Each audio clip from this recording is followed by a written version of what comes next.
Welcome to the 1 O'Clock Hour podcast. I'm your host, Richard Zulu Shabazz. I appreciate you for joining me. We're here with Chief Okatakyi Amenfi VII, the chief of the entire Asebu region. And we're going to start off talk with him today with some of the beginnings as we started off in this series, talking about the beginning parts of Asebu.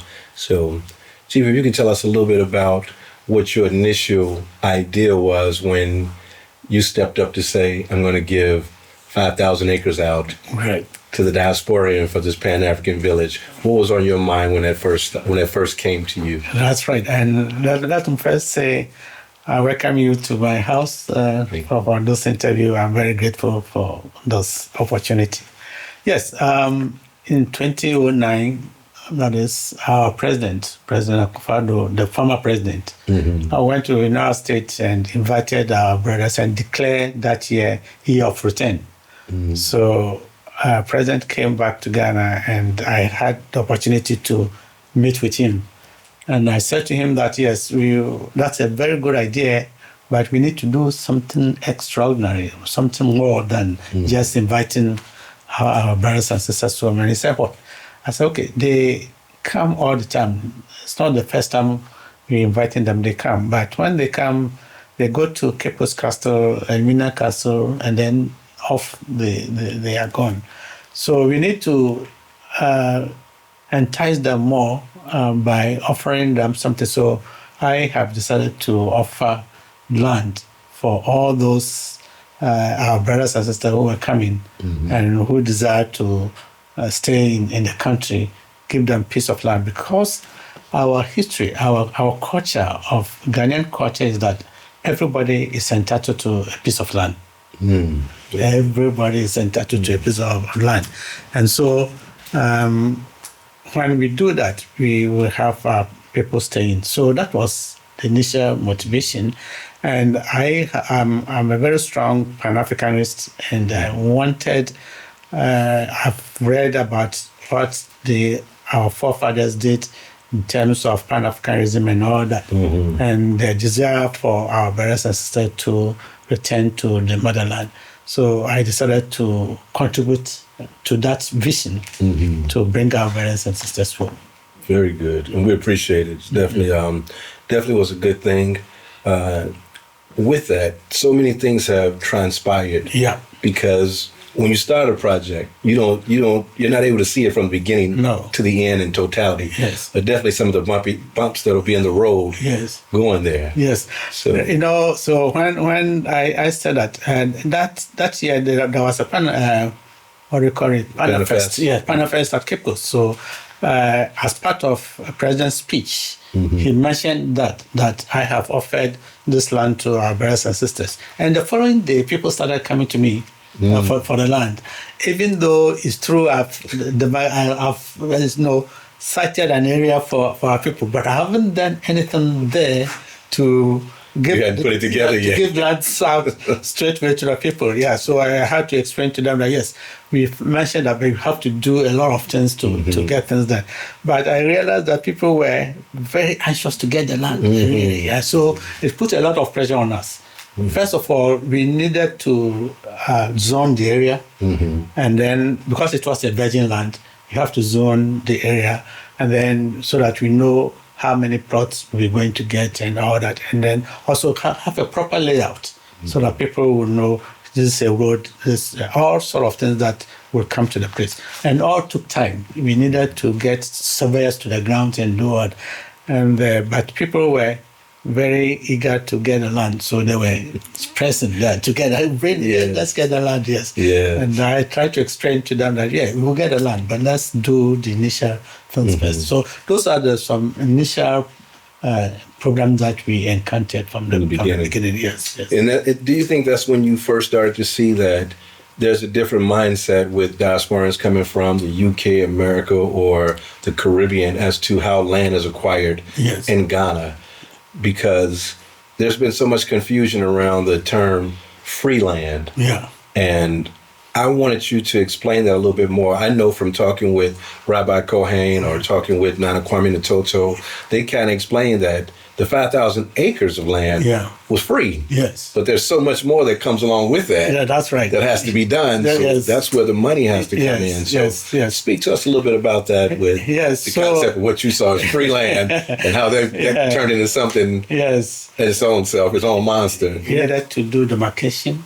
We needed to plot the lands. We needed to do all sorts of things in there. And then apart from that, there were farmers also on the land with crops. And we can't simply say that we are asking them to leave the land without any compensation. We need to compensate them for their crops that they have there. And then also we have to prepare documents for people, things like indenture, things like allocation paper, and all that. All those things take money.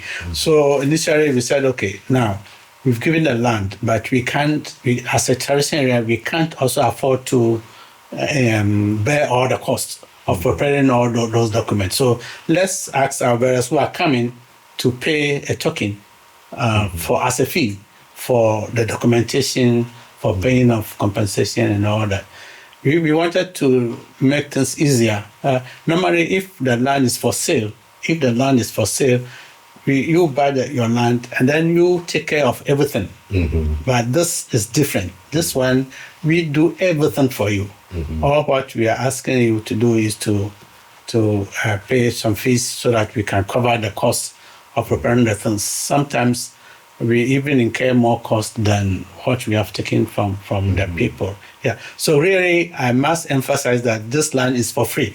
Now, in this country, there's a prime area where we have the Pan-African Grid. If you were to sell the land, it will cost not less than between $5,000 to $6,000, $10,000. But we are taking $1,500 for documentation. Yes. And it started out at 700. Initially, it was 700. Went to 1,000, 1,200, and now it's at 1,500. That's 1,005. Yes, initially 700 we were taking. Okay. Yeah. Now, explain a little bit more as to what is it that people are getting for the 1,500 that they're paying? Because that's what a lot of people are saying now, where it's like, okay, so the price is going up. Does that mean the price is going up at the Lands Commission? The prices are also going up there to where things are becoming more expensive to get things done. Yes. So explain it a little bit. Yeah, that's right. You see, when we started earlier on from the 700 and so on, we realized that we have to even top up to get some of those things done. But the initial stage was very expensive. Getting the surveyors to do the surveying work and doing the plotting was very expensive to us. Now, when we started issuing the indentures, we had to take them to court for to authenticate the document that we are preparing. And the court also charged us, and they increased their charge over there. And preparing the document alone, the indenture alone, I think when I calculated, the indenture alone cost something around 5,000 thereabouts with the court charges and all that. That's only the indenture. Before you can talk of the allocation paper and then the paying of compensation to farmers on the land. So in actual fact, we're not making anything out of because we decided to give free land, we're sticking to that, because otherwise we'll have to charge more and people will not understand that, and I don't want to do that, because I just want to maintain the initial idea of giving our brothers and sisters free land to come and stay. My interest is for them to come and then to help us build our community.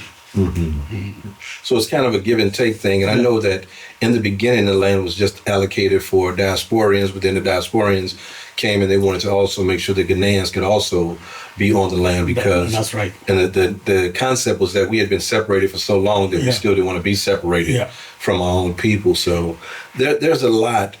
You and I were just talking about Ghana independence and how Ghana is only 69 years old. You know, and there's still so much confusion with the leadership and what's going on in Ghana. So of course here we're going to have issues with what's going on in Asebu as well. and the clash, I think, of two mindsets and two different understandings of how things go. Because in America, we go through banks mainly to buy it. And explain to people as well, as far as the 55 years and the 99 years, because in America, we'll do a 30-year mortgage, and people will pay interest on that and feel like the whole 30 years they're paying, they'll feel like, I own this. But here, when we talk about the 55 years to the 99 years, people will say, well, what happens after that? What happens afterwards? So, but even before I come to that, let me say that lands in this country, all lands belongs to the chiefs. All lands. It's the chiefs who give the government some lands. So if you take the lands in Ghana, say if it's 100%, the chiefs own about 80%. The government might have about 15%, and then individuals. There are some individuals who also own some lands, and that would be a very small number, as 15 here. But greater part of lands in this country belongs to the chiefs. Now, this administrative, you see, in Ghana, we have this traditional rule and then the governance, the mainstream governance. And then because when we had the independent, the government wanted to, and it started even during the colonial time. The colonial government at the time wanted to control all our lands in the country, but the chiefs kicked against it. They fought it, and they didn't allow that to happen. So when even we had the independence, our government also tried to regulate how land is used in the country. So they formed the Lands Commission. So they want to regulate the chiefs. They regulated the activities of chiefs around lands and so on. Yeah, because they fear that if they didn't do that, it will be difficult for even government to acquire lands and all that. So that is the way things go. And then the government said that at first we can freehold lands in this country, that you can sell land outright. So when you come and then I give the land, you can decide to pay for it fully, and then the land belongs. You become the owner of the land, or you lease it. But now government said we shouldn't sell lands per se. We can only lease lands. So that's the difference. There's outright sale of land and then lease. Understood. And for the lease, we have several different types of lease, depending on what you want to do with the land. If it's residential accommodation, if we're Ghanaian, residential accommodation is 99 years. Then after 99 years, you can renew for another 99 years or whatever. You can continue to renew. Your family members can inherit it. Your family members can inherit it. In fact, I haven't heard any Ghanaian who has built his house and then the landowner comes for it after 99 years or something. Nobody comes. Nobody comes. I mean, the registration of lands is not a big deal here in the country. Yeah, but let's go on to the state, and then so that is for the Ghanaians. If we are foreigner, unfortunately, we are treating our brothers from diaspora as foreigners because they haven't acquired the citizenship as at now. And so when that happens, government says that should be 55 years for residential areas, and then anytime between, I think 45 years, 50 for commercial purposes. And in the indenture, it's written, in the indenture, we state in the indenture that after the expiring of the first phase of your tenure, you can always renew it. Yeah, and there's no problem with renewing. Because I see a lot of land disputes going on in Ghana, but I never hear anybody having a dispute on whether or not they had any issues with renewing their land. I've never heard anybody say they had issues with that. At all. The disputes are not over renewal. The disputes are over ownership. Right. Probably people are fighting over pieces of land and so on. Yeah, so that's the issue. Okay. I spoke with when I spoke to the two elders about the different things in Asebu, we talked about how the situation with the family. I've met with the family. Rabbi Cohen's met with the family. You've met with the family. And yes, we've had some issues. But I say to people, out of 5,000 acres of land, for a group to be saying that 100 acres, there's issues with it. We should expect that. Yes. I mean, out of 5,000 acres, you're going to have some issues. Exactly. So you're going to have some pushback. Yes. Yes.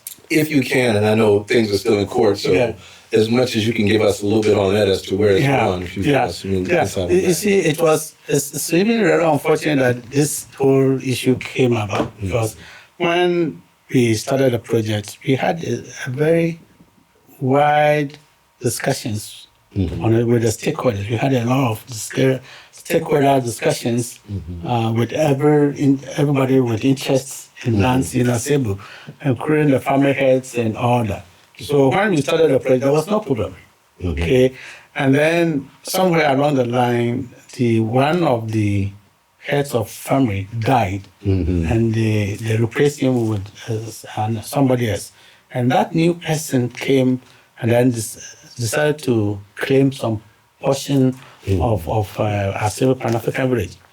And you see, we have two types of ownership: the allotted owner and people with usufructuary rights. Allotted owner is the true owner of the land. And Asebu land, the whole, it's not only Asebu, it's about the traditional area. The whole lands of traditional area is registered for the stool. For the stool? For the stool, yes, for my stool. And that's where your stool is? Yes, my stool, yes, as chief, my stool. Okay. So it doesn't belong to the chief, it belongs to the stool, right? Yeah, that's the difference. It could be my personal thing, that's for me, but this is for the stool, for the state. Yeah, so nobody can claim that. But what we have is families occupying certain portions of the land for their livelihoods. They farm there, they do everything there, and we don't have any problem with that. That's our custom, that's our tradition. I mentioned from the beginning that in Ghana, everybody is expected to have a piece of land to work on. If you're a farmer, you need a land to farm. Right. So if you come here and you have to give you some place to, and that's what we've been doing all along. You see, so we have people who have use of land, and you can be there for several, and these people have been there for several years. That doesn't make you the owner of the land. That doesn't make you the allotted owner of the land.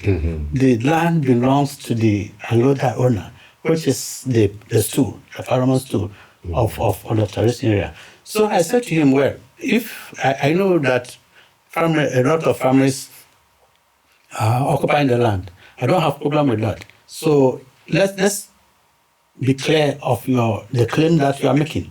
And they said that land is for them. That is, they are allotted owners of the land. I said that's not correct. So the elder who passed away was the allotted owner of the land. Yes. Got you. Yes. Okay. For the allotted ownership, the whole of Asebu State, nobody has allotted owner except the stool. So no family can come and claim that they can have interest in the land. I mean, as occupiers of place for their farm work and activities. And we don't have problem with that. You see, and even for African village, there are quite a number of families that have paid off, have given them compensation for the land being part of what we are doing. But they were not prepared to get into that negotiation. They are claiming the land is for them, so they want to take their land. Okay. Are they asking for financial compensation for the land, or they're just saying completely? No, they're completely wanting to take their land. Oh, so they don't want to participate in the Pan-African Village? Yeah, I mean that's the feeling that I get from what they are, and that's why. And you see, they themselves went to court. I didn't go to court. I was trying to, because it's a new project. I didn't want anything to disturb the project, especially those who were coming. So I was playing very soft. I was trying to negotiate with people, with them, and make sure that we come to understanding. And then if they said that they were part, I mean, they use it for their farms and so on, we would have compensated them, given them compensation for whatever land. And again, we need to be clear of what acreage they are claiming, because they themselves went and demarcated an area and said this area is for us, without anybody testifying to to make sure that that is correct. Okay, so you cannot just, because you, Richard, you can go and stand somewhere there, demarcate somebody and say it's for you, right? Can we accept that? No. Yes, that distance should be done properly. Right. And then we can all agree that, oh, yes, we agree that this place is for you. Then you know how to deal with it. Okay. So things right now are just still in court with that? Yes, it's in court. So we hopefully court will do whenever court this meet. Now, I know they put in an injunction to try to stop, and that got kicked back. Yes. What happened with that in the courts, the injunction? They tried twice, right? Initially, they tried to stop it through court, and then the court said, this project can't be stopped like this way. And so let them go on and work and let me deal with it. And when we finish, we see what. And then they waited for some time. They went again to seek for another injunction. And the court also rejected the second one. The second one as well. Because I know that when I met with the family, and when Rabbi met with them, their main focus was that they wanted to try to use the Diasporians as a pawn to put pressure between you and the courts to do something. And I know that they just had a situation out in Asebu where someone came out on land, a group. And I know there have been some arrests made as well. But the last person that was not an arrest made, where do you stand with making sure that the Diasporian is secured in the Pan-African village? Yes. See, it's true that people are here with us in Asebu. And even if people if they didn't come on my behalf, if they came themselves somewhere, so long as the Paramount chief, I'm responsible for the safety of everybody who stays in Asebu.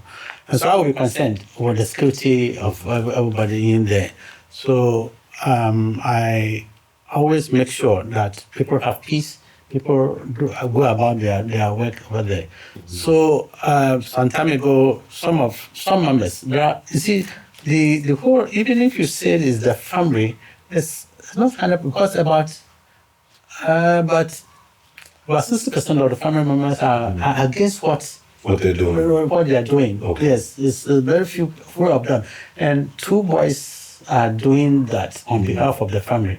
Okay, so they are disturbing the whole place and then using the family, as something to do that. But it's not the whole family who are doing it. I'm in contact with a lot of them. Some of them, they come and talk to me that, they are not, all of them are there. But sometimes they go there to disturb. Yes, agitate and get things done. And they sometimes become violent. See, when they do that, it's criminal. Right. Yeah, that's criminal. And so that's why when they do that, we report to the police to take action. And I think they've done it twice. One of the cases, they went to court and they were fined for, they were lucky not to have been imprisoned because they were doing some criminal activities. But the judge was sympathetic and then let them give their fine, and they were freed. Now they've gone there again to misbehave, and I think that it has gotten into the security apparatus, and the security people are working on it and so on. Okay. But it's not my intention to put anybody in prison. But people can also not go there when people are in their homes, attack them, and think that they will do things like that. And you are in court, so let us allow the court to deal with the situation. When they finish, whatever verdict that comes from, or judgment that comes from the court, we are determined to abide by the court decision, right? If I'm not happy, I'll go to appeal court, right? And if they are not happy, they can go to appeal court. Depending on where the case. But let us allow the law to take its course. The legal process. Yes, the legal process. You cannot just go there and disturb people who are there. No, I know that we've been told different things in the diaspora as to what is going to be done. I know I've had meetings with you and the chief, the police. We've had some big town hall meetings. We've had some things going on. And we appreciate that you've allotted some land over there too for the security station that's being built. Talk a little bit about some of the things that, and I'm going to give you some expectations there. When I was the first president of the Pan-African Village, I got people coming to me saying that the chief should put the roads in, the chief should put lights in. And I reminded people, I said, 5,000 acres of free land is virgin undeveloped land. That's right. But again, coming from the States, our mindset is, somebody else is going to, because it's already in place. Unless you, and I always say this because my family, I'm from Chicago, but my family is originally from Mississippi. And as a child, we would go to Mississippi, and in the southern parts of the states, they're not as developed as the up northern parts of the states. Especially back when I was a kid in the 70s and the 80s when we went. And that's how a lot of parts of Ghana are, assuming they're still in those developing stages. But in Mississippi, I'm saying all that to say, my family owned property and land, and we would have to, they would do everything. Build the houses, the roads. I mean, it wasn't until almost the 90s, late 90s, that they actually got lights, street lights. It's like when we were down there as kids, when it was nighttime, it was nighttime. And you couldn't see your hand, it's just close to you. It was dark outside. So, I think a lot of us have become accustomed to things already being there, don't understand the virgin part of it. So speak a little bit to that where you feel your responsibility. If you building lights and roads out, I need some stuff down in front of my place. That's interesting. I think, like you said, people don't understand the model that we are put in place. Look, if I have developed an estate, which means that I'm building houses for sale, then I have a company that is building houses. I could have done that. This 5,000 acres, I will build the houses. I'll put in all the facilities, everything. Then you come and buy. It would be 1,500. You come and buy, and you know how much that will cost you. But because I said this, we want to help our brothers. I don't think everybody will have that big money to go and manage. So let us give them the land themselves. For them to develop their land themselves. Okay, so I didn't even force any building design on anybody. People were free to build any type of housing in the place. Ordinary, I could have said that, this area should be understory buildings. This area should be this type of buildings and so on. I didn't do that. I said, I've given you free land. You are free to develop your land. Now, when it comes to infrastructure at the place, it's very expensive, it's exercise, and normally it's the government that's putting this distance. Normally, if it were some places, government will first put the facilities there before you go in there. But Ghana is not like that. We develop before facilities will come to us. So that is how it is. It's a free land. It's not an estate that I'm burdened, that I'm obliged to put in facilities. And I discussed with a lot of you guys, and I said, we have to all contribute. We have to all help ourselves to put in the work and so. But I found that people were not forthcoming. So I myself took some initiatives to put in access roads. They are not proper. Those are not roads, permanent roads. They're access roads for people to get to their lands and so on. And then at some point in time, when we started it, I brought in the electricity, the first phase. The first phase. The first phase of electricity. At that time, it cost me about $10,000. US dollars. US dollars to bring the electricity to the site. So that it will be easier for us to extend to other parts of the place. And then I tried to do some roads to open up the place and so on. So what I want to tell my brothers and sisters is that I cannot put in the roads. I cannot put in even electricity. I've done it. I've done part of it. We need to try to. I expect that people. It's a community we are building. You see, people should understand this, that we are all building this community for ourselves. So we have to make some contributions to try to. And then, you see, when we started at first, we started with the government. The government made promises at the time that government will come and put in the roads, will bring the electricity, will bring water.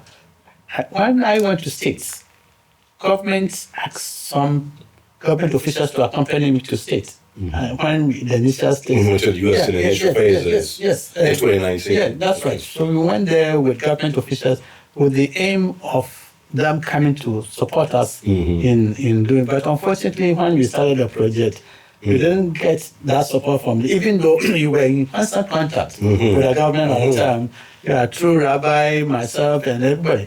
And there was somebody at the president's office who was coming here.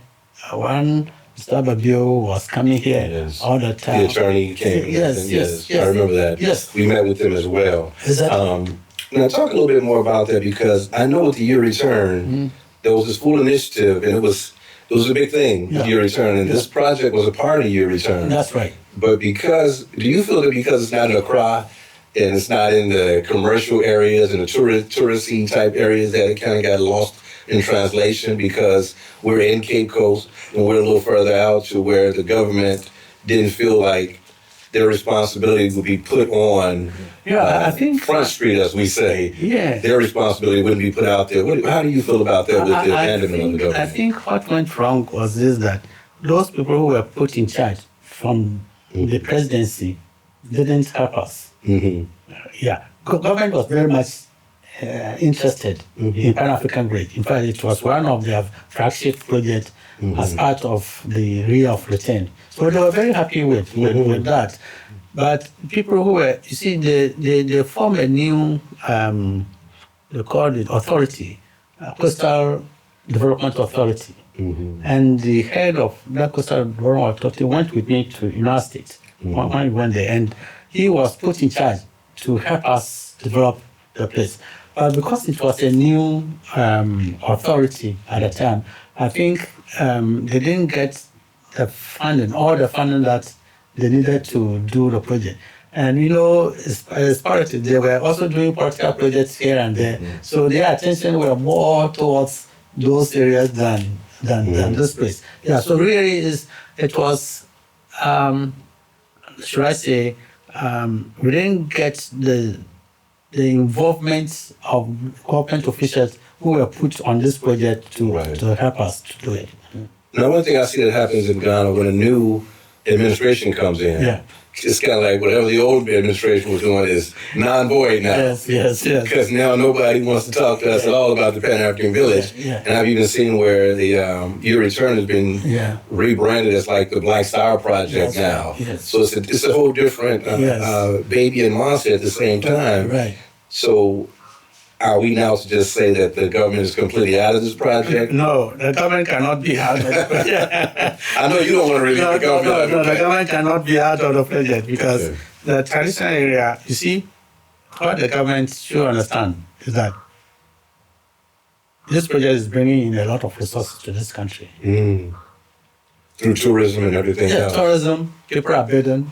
They are bringing in money to build dollars to build. Okay, so government is benefiting from this project. Exactly. And also, when before you can build, you have to go to a district assembly to get permits. You have to go and pay. So they're getting money from all of that. Money for all that. Yeah. So this project is generating money for the government, and so the government cannot close its eye on it. Unfortunately, they are just 1 year in the system, and I need to also make approaches to them. I need to probably brief government officials and then let them understand the project and see how best they can. I'll have to start. In fact, I've spoken to the district chief executive here because they are the first group of people who are benefiting from the project by giving, what do you call it, approvals for project and so on. Right. So I start with them, and then I'll go to regional minister, we'll have some discussions with the minister, and through them, I'm sure we will get to government. So government cannot wash its hands out of this project. Right. It's a project, it's an international project for the country, and it's not for me, for Asebu only, it's for Ghana. And we should understand that our brothers and sisters are coming from all over the place, and so we need to pay attention to it and make sure that this project succeeds. Definitely. I definitely think it has to succeed and the government has to be a little bit more involved in it. Yeah. But I also see where the diasporian community has to be able to play a stronger role as well. We have the Potholders Association, we have the Panarchy Village Potholders Association, Yeah. but I think there needs to be also a board, maybe a board of elders that works directly with the council here, Yeah. with the executive council here Yes. in Asebu, because with the council of elders, I think we can work together better to put pressure even on the government to do more. Yeah. I think that should be the case. Mhm. And, I also sometimes feel like those who have already started are not playing active role in order to better their. Yeah, I think they should be more proactive. So some of them very proud, but I think there should be proper organization of people who are living there, so that we get ourselves, like you were saying, probably if we get a board. I even requested that we should have some representation at the district, at my traditional council. Yes. Yeah, so that And I know you've spoken with me about that. Yes, in the past, we've spoken about that. Yes, so that we will have representation, so that they can communicate with other people. And then we must also find a way, maybe once a month or once every 3 months, we meet the community, and because we need to integrate. Definitely. Yeah, we can't isolate you, so that we can all be part. And then if there are issues, we discuss it, and then everybody will understand why you are here, and why we should. The Asebu people should also welcome you to integrate you into the family. So I think those are some of the things that we can put in place to ensure, because already you are here. Yes. People are here, so we must find Here, a way. building, living, it's a full community now. Yes, thriving in the state. it's a very travel community now. Yes. And Very nice homes. And very nice folks. Yes. And when I go there, I feel very happy that we've managed to do something like this. But we must find a way of managing the place properly, and then get yes, I agree, because one thing I know that there needs to be someone who people can get in touch with. Yeah. So many people get in touch with myself, and I know Kwame Ntoso at one point was just overwhelmed with so many people trying to reach him. Yeah. When they come here, they want to see the land. Yeah. And there's really nobody to show them around, show them the land, and give them a whole understanding of how things should be going. Yeah. That leads me to, because I don't ask this question, I'll get beat up by my elders in the village. Yes. If I don't ask this question about the Diasporian office. Yeah. And there have been diasporians who have volunteered and wanted to work Yes. with the representative that's now in the office now, who is a Ghanaian. And a lot of people feel that there's a miscommunication a lot of times with what's going on there. Yes. I know for myself, with getting paperwork and getting things, I've had some hit or misses at certain times with different things, with indentures and stuff like that. I've had, great responses. Other paperwork that I think we're getting new into with the registration forms and the surveying and all that being done. Right. I think that's where more help definitely needs to be put into place. Yeah. And I think a diasporian needs to be there so that they can explain a little bit better to diasporians the understanding of how things go. Okay. Yes, I think we've something we've discussed some time ago. We didn't really work on it properly, and in the first place, I wanted somebody to handle my documentation to make sure that we get things done properly, and because we were having difficulties in communicating to people and all that, and getting documents done. And so we brought in Florence to help a little bit. But like I was saying, we can have specific office for the diasporan people. I can look at Paris and see, locate a room for you, so that we can we can man it. Yes. And that will be very close to Florence, so that we can we can interact from time to time. Yes. And then so we can do that to make. I think that'll be a good step, and I'm glad you said that and put that on record that that's something we can move forward in the future doing. And again, as I stated, Asebu is a baby. Like God itself is still a baby. Yeah. So there is bumps in the road, but I think that the more we work together and the more we have conversations about things in open dialogue, That's right. I think we can get some things resolved. Exactly. Definitely in the office, I know that Florence needs more help, but I think we have to keep a balance of Diasporians and Ghanaians because we're the same people, but different as well. That's right. Because we come from two different backgrounds. Yes. And I'm going to tell you, myself, Kwame Natoto, and we spent hours trying to explain to our people on that side of the water how things go on this side of the water. Yeah, sure. And there's so much confusion with land all around to where you really want to make things clear to people so that nobody feels that there's anything scammy going on. Exactly. The word scam goes around so fast. I mean, it's anything going to happen. I mean, any small thing goes on. It's like, it's a scam. It's a scam. So, I tell people all the time, if there was a scam going on in the Pan-African village, I wouldn't be a part of it. No. I sometimes read some things, but I don't react to all those things because I know what we are doing. I know we are not scamming anybody. We have genuine challenges. Genuine problems that we're trying to solve, and we try to resolve them as they come. But to say that we are scamming people, it's neither here or there, because people are there. People have built their houses now. So, all what we need to do is put in place some management arrangement. Definitely management. So that we can properly manage the place. Now that people are coming, we have a lot of people are now settling there. We need to reorganize them and so that we can have channel of communication and so on. So like you said, I mean, if you are ready, I'll find a room at the Paris. Okay. And then we can also set up, and then we can together work together too. Okay. Now, I know that in the beginning, when you all started out, it was you, Kwame Natoto, Rabbi Kohen, Obed, and I forget the other younger brother's name. I believe he's a young chief as well. Yeah. And I know you all started out, and I know Kwame put together a constitution and bylaws. Yeah. That there was different things that you all agreed on. Yeah. So one of the last things I really want to get to you on, because I think we need to spend some time on this, is the religious institutions being brought into the Pan-African village. Yeah. Now, I know in the past there were a community of Hebrews that wanted to get land to build a certain, their own sanctuary, their own community, and they were told they couldn't do it and needed to move. And they were allotted other land so they can go outside of the village, the Pan-African village. We have this situation now, which is the biggest thing that's spewing with people, is this church. And I've spoken with the person who acquired that land for the members of the church out of Atlanta, and they're having a meeting on the 12th of March to where people can come out and speak with them. I want to get from you, because from Rabbi Kohen's point of view and Nana Kwame Natoto's point of view, and it seems like everyone who purchased and bought into the Pan-African village concept, like you say, you're a Pan-Africanist at heart, myself as well. I consider Marcus Garvey as one of the fathers, not the father, but one of the fathers of the Pan-African movement. And even though he was a Christian, he never led with his religion.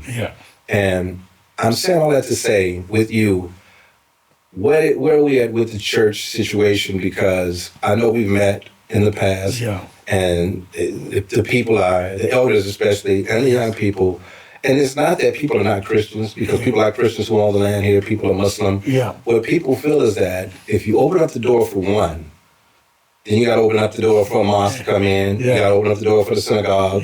We practice voodoo here. We respect voodoo down here. So people want to bring in shrines. Now you got all of this going on. It's no longer the Pan-African village. Now, when I interviewed Kwame Natoto, he said something that was very key, that was very profound to me, because he said we need to take at least 25 years to where we're developing and just working with each other, with religion not being a part of it or Caucasians being a part of it. And that was powerful to me, because as a people, on that side of the water and on this side of the water, Caucasians and religion is very much fused into everything that we're doing.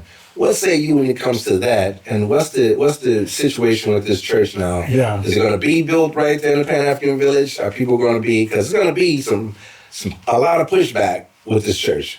Even from people, like I said, who are Christians that I've spoken to. I've spoken with Candace Diane, who's a staunch Christian, and she's even said that she doesn't feel like a church should be there, because it takes away from the community, and it opens up so many other things to where Christianity is a beautiful thing, but we know that it's been used as Islam has been used for other things to come in under the guise of, that's right, I'm a Christian or I'm a Muslim, and then behind the scenes, there's a whole lot of other things going on. Yeah. So with all that being said, let's say you, Baba, on the church, and where are we at with the church? The church. No, it's something that baffles me, right? The thing is, from the beginning, when we did the layout of the place, you made provision for all those things. Commercial areas, churches, schools, and all that. If you take the layout of the plan, and of course, when we did that, we have to submit that to the district assembly, and they will approve it when they see certain things are there. Schools, shopping mall, bank, and all that. Yes. So that's a proper layout. And so when you pick our layout, you'll find out that there's a provision for a church. Well, actually, for a spiritual center. Yeah. See, again, there's a difference with the Diasporians. Our mindset of spiritual center is not necessarily a church. Okay, yeah, so whatever they were, we provided a space. So whatever the resident want to use it for, I'm not too much keen.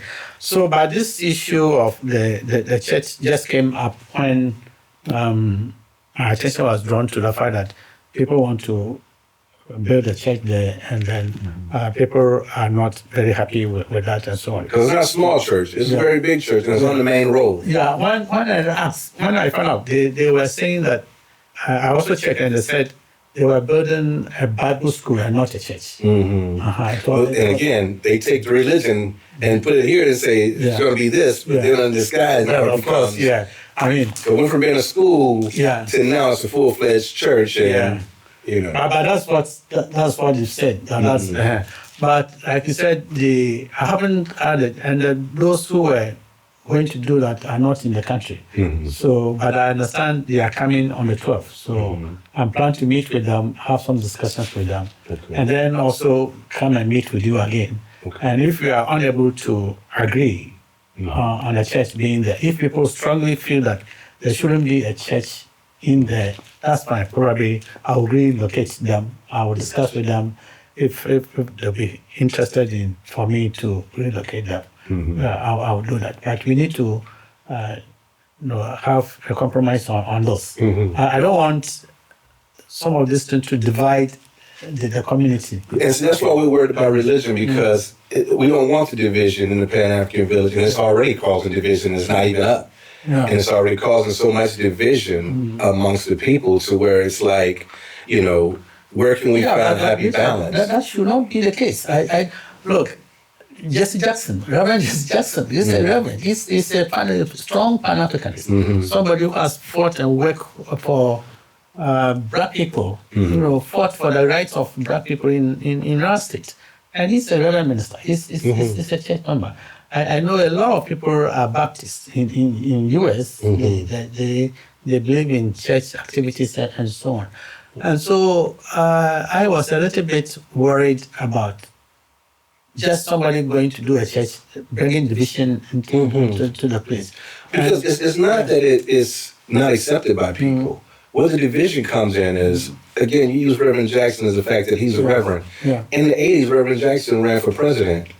He didn't run as Reverend Jesse Jackson, you understand? Because there's a place and time for everything. He ran as, he ran as Mr. Jackson for president. He ran as Jesse Jackson. He ran as Reverend Jesse Jackson because you can't bring the church along. You understand? Even when President Obama was running for president, his pastor had a background of being kind of, to some people, I love his pastor, but to some people, he was kind of controversial. So Obama had to cut ties with him in order to keep the division from happening. And that's what I'm asking you.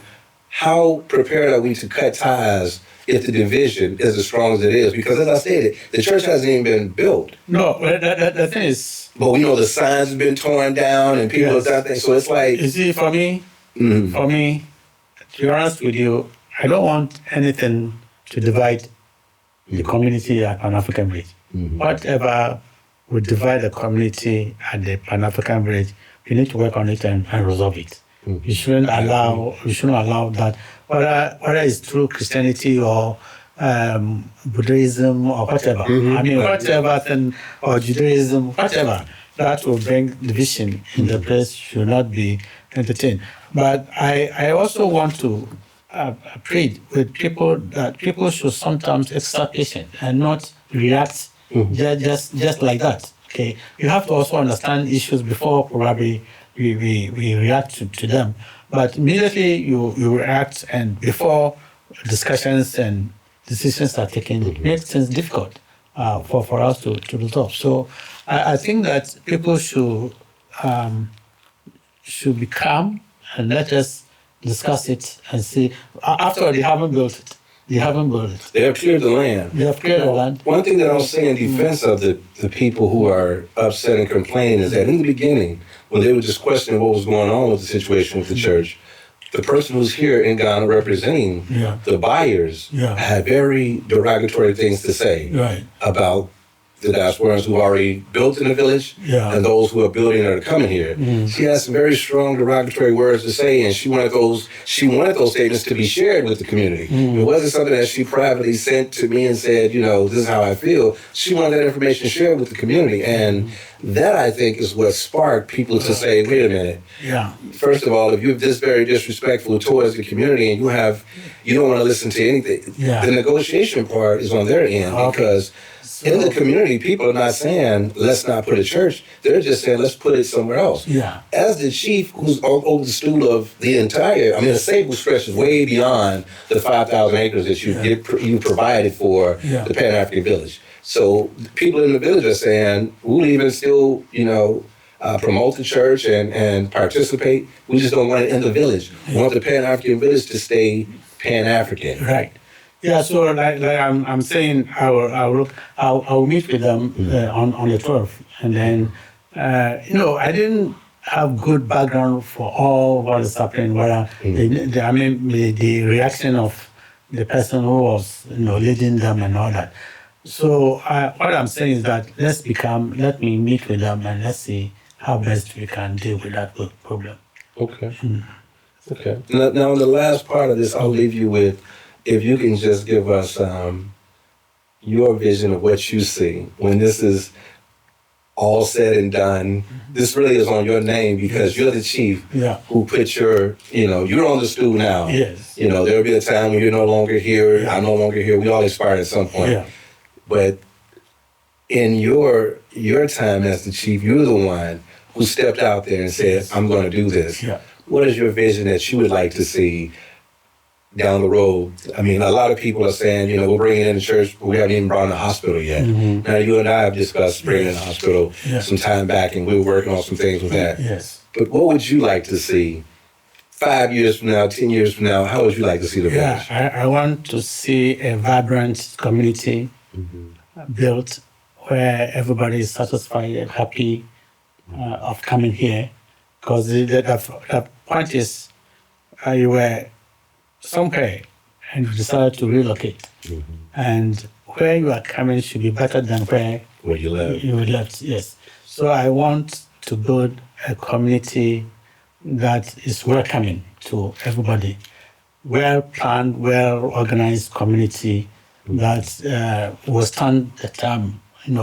Even when I'm gone, we will have this. When we build a community, I will go, but the community will be there. Yes. And even all those people who have come in some point in time will all go, but your offspring will come and occupy the place. So I want us to build a unified community, that everybody will be happy of and happy, so that we can know that even though we sacrifice all those, we've achieved our aim of building such a community for ourselves. Yes. And then I want a situation when we properly integrate people who are coming into our traditional system, so that we can both build the community together. So that we will not even have Pan-African village and Asebu community, but we have a community for all of us, very vibrant community for all of us. Working together. Yeah, working together, Very yes. good. Very good. That's my vision as well. Right. That I see for the community. Yes. Yes. Well, I thank you, Nana, for spending some time with me Thank today. you very much. You invited me into your home again. Thank you very much. Every time I come, it's always Yes. a great opportunity to sit and speak with you. It is my And pleasure. get some clarity on things. So It's my pleasure. we appreciate you, and we definitely appreciate everything you're doing. Right. And I pray that you all have the strength and the courage to do what we are doing for mankind. Pray that you all have the strength and the courage to do what we are doing for mankind. All right. Thank you very much. Thank you. Give me like a closing statement, like thank you for the community here. You want him to give a No, close? you just to say okay. This is Oh, okay. Okay. I'll wrap up and sort. Come just say something like come back to the next show or see where we go from now from here or whatever, something like that. Your action. All right. Thank you all for joining us today, and we definitely want you to continue to watch the series that we're putting together for Asebu. The 1 o'clock hour podcast is for communication between the Diasporians and what's going on the continent. And we want to continue to make sure we get you information for that. So we thank you for joining us today, and we pray that you continue to join us for the series that we're doing and continue to support the podcast to make sure that you're getting updated correctly on information and what's going on here in Ghana so that you can get a full understanding before you come and before you start to purchase land. But I would like to say, for myself, being a part of this project for the last at least 3 years is definitely one of the most secure places that I've seen where people can purchase land. Yes, there's work that needs to be done, and yes, we all need to work together to get that work done. This is not just something that we can put off and say that one person needs to do it or the Ghanaian community needs to do it. We all need to come together to make sure that this project comes to the fruition that we want to see. Thank you.